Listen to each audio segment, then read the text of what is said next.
Between the late 1800s and 1929, there were a number of breakthroughs that ended up being suppressed that had to do with creating very high voltage VHV systems so that you could create a vector into what's now been called the zero-point energy field. When Nikola Tesla died, this information that he had, which allowed for a car to run out of the ambient energy, was in documents confiscated by the FBI.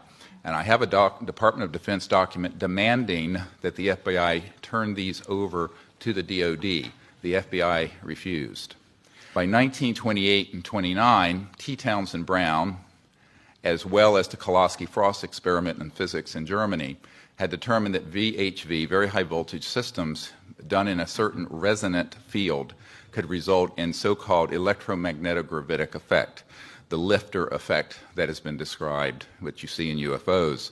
They also can create what's called a space-time bubble around an object so that you can correct for 1G. This is how these objects are traveling at multiples of what any aerodynamic physics would describe and can make right-hand turns without killing the occupants. Around this same time, there was, in the 1940s and the late 1930s, a number of UFO sightings. This included the so-called Foo Fighters. Yes, it's a famous rock group. However, the Foo Fighters took their name from the reports of these objects seen in the theater of World War II that were flying around our aircraft. We thought it was a secret weapon of the Nazis. The Nazis thought it was a secret weapon of ours.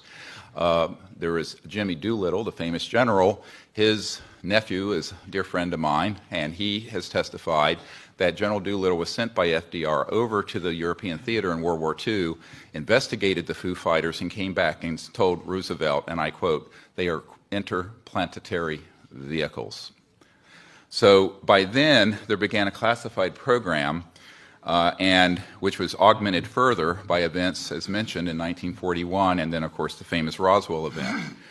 Those events led to, as Philip Corso describes, a reverse engineering program. As you all know from the famous Wilbur Smith document of 1951 from Canada, it talks about that flying saucers exist, but there's a high-level team headed up by Dr. Vannevar Bush that is studying the, quote, modus operandi of these vehicles.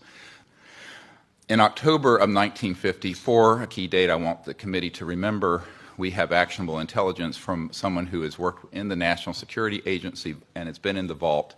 All of this went deep black because they figured out, at that point, gravity control. So since 1954, October of that year, we have not needed rockets, jets, internal combustion engines, and surface roadways between cities. I say this with authority that this is the case. Eventually, these breakthroughs in human discovery were complemented by the study of the extraterrestrial material that were retrieved from these events.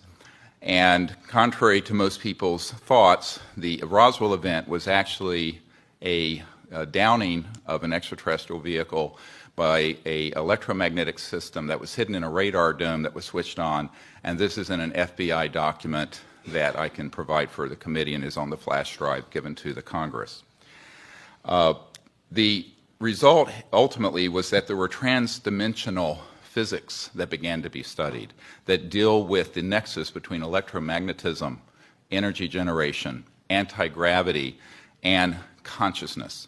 And we have discovered that there is a nexus and that, in fact, there are electromagnetic systems that have been developed that can interface directly with what we call coherent thought, the same way that you can interface with a system with lasers, which is coherent light, where you sync up all the wavelengths. Ultimately, these breakthroughs were paralleled with amazing developments in the biological sciences and the experimentation with cloning. And this began many years earlier than was reported from Dolly the sheep in Scotland. This goes a little beyond, I think, what this committee wants to look into. However, you need to understand that the technologies that we have and we were discussing are not theoretical. We have actionable intelligence that any committee in Congress or executive action can find regarding current operations. And I just want to go through a list of them very quickly of these facilities and corporations for which we have witnesses who can be subpoenaed by the committees of the Congress. This was developed at the request of Congressman Christopher Cox of Orange County, with whom I met, and was later further developed for the briefing that we put together for President Obama. These facilities are the Edwards Air Force Base and subsections where at the dry lake bed where the Lockheed Skunk Works operations, Haystack Butte, China Lakes, George Air Force Base, and the closed Norton Air Force Base, where an anti-gravity device, so-called alien reproduction vehicle, for which we have the schematics, was seen by Frank Carlucci and others on our witness team. Tabletop Mountain and Blackjack Control. The aerospace facilities there are the Northrop Anthill Facility, Tejon Ranch, the McDonnell Douglas Llano Plant, Lockheed Martin Hellendale Plant, and the Phillips Lab. At the Nellis Air Force Facility, so-called Area 51, no one calls it that. There's S4 and S12, Pahut Mesa, Groom Lake, and a number of sub-facilities. The most important facility is in Utah, near Provo, the Dugway Proving Grounds, all of which is underground, and the airspace above it is classified. There are no roads into this facility. The New Mexico facilities include Los Alamos National Labs with underground connectors to the so-called Dulce area where the biological work is being done, and Kirtland Air Force Base. And the complex there includes Sandia National Laboratories, Phillips Labs, Manzano Mountain Weapons Storage Facility, Coyote Canyon, and the White Sands Complex. In Arizona, near Fort Huachuca, which is Army Intelligence Headquarters, there is a UGB underground base where one of our witnesses, who will testify, worked on 9 separate extraterrestrial vehicles that had been down through advanced electromagnetic pulse weapons, and there are several different species of extraterrestrial biologicals stored at that facility. The other facilities, and this goes on, include a special compartmented area of Cheyenne Mountain, where we have witnesses in our team who can be subpoenaed, where we have tracked extraterrestrial vehicles in our solar system that were measuring 26 miles in diameter. There are also facilities in Australia, a key one being Pine Gap, the so-called Alice Springs facility, which is mostly a U.S. Air Force facility, even though it is in Australia. I recently talked to the Deputy Prime Minister of Australia about this.